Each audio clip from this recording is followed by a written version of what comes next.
लोसरन की काश्त का मुकम्मल तरीका वक्त, ज़मीन की तैयारी, बीज। किसान भाइयों, अगर आप सितंबर में लोसरन की काश्त करने का इरादा रखते हैं तो ये वीडियो आखिर तक ज़रूर देखें, क्योंकि लोसरन की अच्छी पैदावार का दारोमदार सिर्फ अच्छे बीज पर नहीं बल्कि काश्त के सही वक्त, ज़मीन की तैयारी, बीज की मिकदार, बवाई की गहराई, पानी और पहली कटाई पर भी होता है। आज हम एक एकड़ लोसरन की मुकम्मल मैनेजमेंट शुरू से आखिर तक आसान और अमली अंदाज में बताएंगे। लोसरन की काश्त का बेहतरीन वक्त। पंजाब में लोसरन की काश्त के लिए उमूमन सितंबर के आखिर से अक्टूबर का वक्त मौजूद रहता है। जनूबी पंजाब के इलाकों में मौसम और ज़मीन की नमी को देखते हुए सितंबर के आखिरी दिनों में बवाई शुरू की जा सकती है। बहुत ज़्यादा ताख़ीर करने से इब्तिदाई बढ़ोतरी मुतासिर हो सकती है, इसलिए ज़मीन तैयार हो तो मुनासिब वक्ती पर बवाई मुकम्मल करें। एक एकड़ के लिए बीज की मिकदार। किसान भाइयों, लोसरन का बीज बहुत बारीक होता है, इसलिए बीज की यकसा तकसीम बहुत ज़रूरी है। एक एकड़ के लिए तकरीबन 6 से 8 किलो अच्छी क्वालिटी और अच्छी जर्मिनेशन वाला बीज रखें। अगर बीज की प्योरिटी या जर्मिनेशन कम हो तो शरही बीज को इसी हिसाब से एडजस्ट करें। याद रखें, सर्फ ज़्यादा बीज डालने से पैदावार ज़्यादा नहीं होती। असल मकसद पूरे खेत में यकसा पौधों का स्टैंड हासिल करना है। ज़मीन की तैयारी। लोसरन के लिए ज़मीन अच्छी तरह तैयार और हमवार होनी चाहिए। सबसे पहले एक गहरा हल चलाएं, उसके बाद 2 से 3 मरतबा हल या कल्टीवेटर चलाएं ताकि मिट्टी अच्छी तरह भरभरी हो जाए। आखिर में सहागा लगाकर ज़मीन को हमवार करें।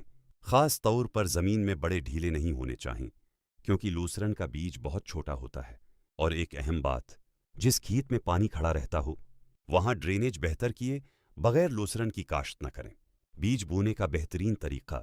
लोसरन की बवाई आमतौर पर ब्रॉडकास्ट तरीके से की जा सकती है। बीज को बारीक खश्करीत या मिट्टी के साथ अच्छी तरह मिला लें ताकि पूरे खेत में यकसा तकसीम हो सके।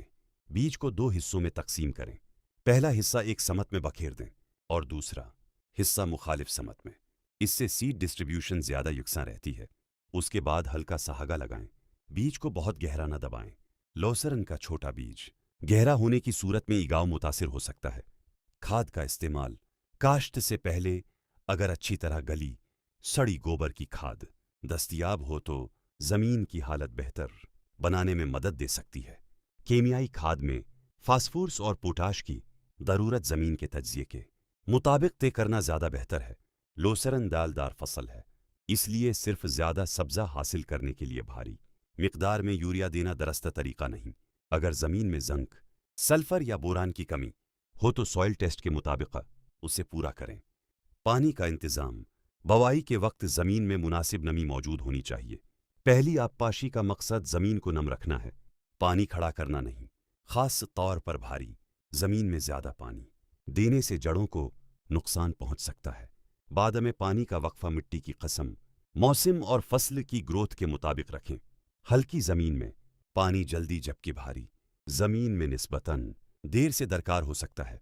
पहली कटाई बहुत जल्द नहीं करनी चाहिए। पहले लोसरन को अच्छी तरह इस्टेब्लिश होने दें। जब पौधे मुनासिब वेजिटेटिव ग्रोथ हासिल कर लें और फसल कटाई के काबिल हो जाए तो कटाई करें। बहुत नीचे से कटाई करने से दोबारा ग्रोथ मुतासिर हो सकती है, इसलिए मुनासिब हाइट बरकरार रखें। कटाई के बाद फसल को दोबारा ग्रोथ के लिए मुनासिब नमी और ग़िज़ाई ज़रूरियात फराहम करें। इख्तिताम। तो किसान भाइयों, लोसरन की कामयाब काश्त के लिए 5 चीज़ें ख़ास तौर पर याद रखें। सही वक्त, अच्छी ज़मीन की तैयारी, मयारी बीज, मुनासिब पानी और ब्रोकत कटाई, और सबसे अहम बात यह है कि खाद और आबपाशी ज़मीन की कसम और फसल की हालत देख कर करें, सरफ अंदाजे से नहीं। अगर आपको ये वीडियो मुफीद लगी हो तो वीडियो को लाइक करें, ज़ारत चैनल को सब्सक्राइब करें और कमेंट में बताएं कि अगली वीडियो आप किस फसल के बारे में चाहते हैं। अल्लाह ताली आपकी फसल में बरकत दे। आमीन।